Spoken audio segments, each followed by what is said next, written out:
नमस्कार मंडळी, आज आपण कोबीपासून 2 ते 3 दिवस छान असा टिकणारा मस्त खुसखुशीत नाश्त्याचा पदार्थ बनवतोय।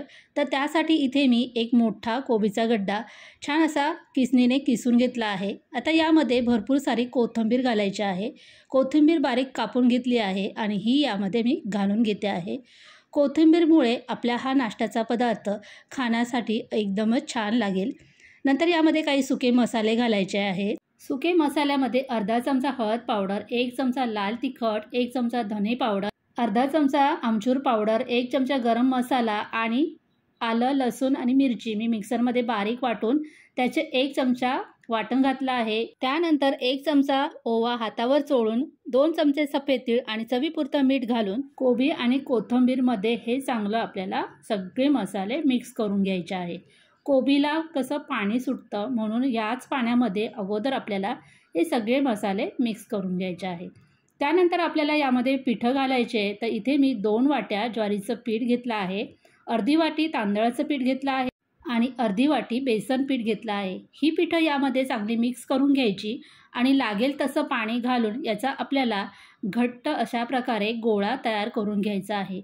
हे पीठ तयार करताना आपल्याला लागेल तसंच पाणी यामध्ये वापरायचं आहे। पीठ तयार करून झाले। आता हे पीठ आपल्याला छान असं वाफवून घ्यायचं आहे। त्यासाठी मी येथे हे माझ्याकडे ताट आहे, त्याला थोडंसं तेल लावून घेते आणि त्यावर थोडेसे तीळ पसरून घेते। अशा प्रकारे तीळ लावल्यामुळे आपला जो पदार्थ तयार होणार आहे तो दिसायला खूपच छान दिसतो। तर अशा पद्धतीने पीठ मी यावर असं थापून घेतलं आहे। पिठाचे 2 भाग केले आहे आणि 2 ताटांमध्ये मी अशा प्रकारे हे वाफवून घेणार आहे। एक ताट तयार करून झालंय, वरून थोडेसे तीळ परत घालून घ्यायचे आणि हाताने असे ते प्रेस करून घ्यायचे, म्हणजे तीळ हे छान असे याला चिटकून राहतील। दुसरंही ताट मी अशाच पद्धतीने तयार करून घेतलंय। आता हे माझ्याकडे इडलीचं पात्र आहे, त्यामध्ये पाणी घातलंय 2 ग्लास आणि त्यामध्ये स्टँड ठेवलाय। त्यावरती ही दोन्ही ताटं मी अशा पद्धतीने ठेवून देते आहे। आता याचं झाकण लावून आपल्याला मीडियम फ्लेमवरती 15 ते 20 मिनटं हे छान असं पीठ शिजून घ्यायचं आहे। 15 मिनटानंतर आपण चेक करूया पीठ व्यवस्थित शिजलं आहे की नाही। सुरीचं टोक घालून बघितलं तर सुरी एकदम क्लीन आली आहे, म्हणजे आपलं हे पीठ व्यवस्थित शिजलं आहे। गॅस बंद केला आणि आता हे थंड करून घेतलं। त्यानंतर सुरीच्या मदतीने याला मी कट करून घेणार आहे। नेहमीच आपण चौकोनी किंवा गोल आकारामध्ये वडी ही कट करतो, पण इथे मी थोड्या वेगळ्या पद्धतीने ही वडी कट करणार आहे। तुम्ही इथे बघू शकता की मी कोणत्या आकारामध्ये ही वडी तयार करते आहे। तर कशी लांब लांब स्टिक असते की नाही, त्याचप्रमाणे मी वडी ही कापून घेते आहे। तर इथे मस्त अशा आपल्या कोबीच्या खुसखुशीत स्टिक तयार झाल्या आहेत। तर ह्या स्टिक की नाही खाण्यासाठी एकदम मस्त खुसखुशीत लागतात। तर आपण ह्या डीप फ्राय करणार आहोत तेलामध्ये। त्यासाठीच मी गॅसवरती कढई ठेवली आहे। कढईमध्ये भरपूर असं तेल घालून घेतलं आहे। तेल चांगलं गरम करून घ्यायचं।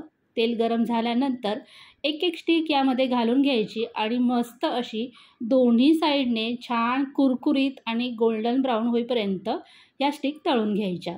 आता ह्या स्टिक तळताना गॅसची फ्लेम मीडियम ठेवून ह्या स्टिक तळून घ्यायच्या। स्लो फ्लेमवरती जर ह्या स्टिक तुम्ही तळल्या तर त्या जास्त तेलकट होऊ शकतात। तर इथे बघा, ह्या प्रकारे मी ह्या स्टिक छान अशा गोल्डन ब्राऊन होईपर्यंत तळून घेतल्या आहेत। तर अशा वेगवेगळ्या आकाराच्या तुम्ही ह्या कापून तळू शकता। इथे मी 2 आकारामध्ये ह्या कापल्या आहेत, एक थोड्याशा लांबट आहेत आणि एक थोड्याशा बारीक आहेत। तर कसं आपण नेहमीच कसं चौकोनी किंवा गोल आकारात कापतो की नाही, तर त्या खाऊन आपल्याला कंटाळा येतो आणि नेहमी ते बघूनही आपल्याला कंटाळा येतो। म्हणूनच मी आज थोड्याशा वेगळ्या आकारामध्ये ह्या कोबीच्या वड्या कापून घेतल्या आहेत। एक प्लेटमधल्या मी वड्या इथे तळून घेतल्या आहेत आणि एक प्लेट मी अशीच ठेवून दिली आहे डब्यामध्ये भरून। 2 दिवस जरी आपण अशी फ्रीजमध्ये ठेवली तरी छान ह्या राहतात। जेव्हा पाहिजे तेव्हा आपल्याला ह्या तळून खाता येतात। तर अशा मस्त खुसखुशीत कोबीच्या ह्या स्टिक तुम्हाला कशा वाटल्या, आवडल्या असेल तर जरूर एक लाईक करा, कमेंट करा आणि चॅनलवर नवीन असाल तर चॅनलला सबस्क्राईब करायला विसरू नका। चला, आपण पुन्हा भेटणार आहोत अशाच एक छोट्याशा आणि नवीन रेसिपीसोबत। तोपर्यंत धन्यवाद।